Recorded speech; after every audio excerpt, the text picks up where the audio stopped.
എല്ലാം പഠിച്ചു അച്ഛാ, ചോദിച്ചോ. രണ്ടാം ലോക മഹായുദ്ധത്തിന്റെ അനന്തര ഫലങ്ങൾ. അച്ഛാ ആ ചോദ്യം വരില്ലാന്ന് ടീച്ചർ പറഞ്ഞിട്ടുണ്ട്, വേറെ ചോദിക്കി. തെക്ക് പടിഞ്ഞാറൻ മൺസൂണെ പറ്റി വിശദീകരിക്കുക. തെക്ക് പടിഞ്ഞാറൻ മൺസൂൺ തെക്ക് പടിഞ്ഞാറ് നിന്ന് വരുന്നു. തെക്ക് അച്ഛാ ഇതൊക്കെ സിമ്പിൾ അച്ഛാ, കുറച്ച് ടഫായിട്ട് ചോദിക്കി.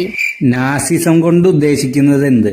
അതൊന്നും ഇമ്പോർട്ടന്റ് ക്വസ്റ്റൻ അല്ല അച്ഛാ, ഞാൻ മാർക്ക് ചെയ്തിട്ടില്ല, അതിന്ന് ചോദിക്കും. കേരളത്തിലെ മണ്ണിനങ്ങൾ ഏതൊക്കെ? തുടക്കം ഒന്ന് പറഞ്ഞുതരോ? കേരളത്തിലെ മണ്ണിനങ്ങളെ കേരളത്തിലെ മണ്ണിനങ്ങളെ വിവിധ തരത്തിൽ തരംതിരിച്ചിരിക്കുന്നു. അതിൽ തീരദേശ മണ്ണ്. തീരദേശ മണ്ണ് എക്കൽ എന്താ എക്കൽ മണ്ണ്. എക്കൽ മണ്ണ് തീരദേശ മണ്ണ്, എക്കൽ മണ്ണ്.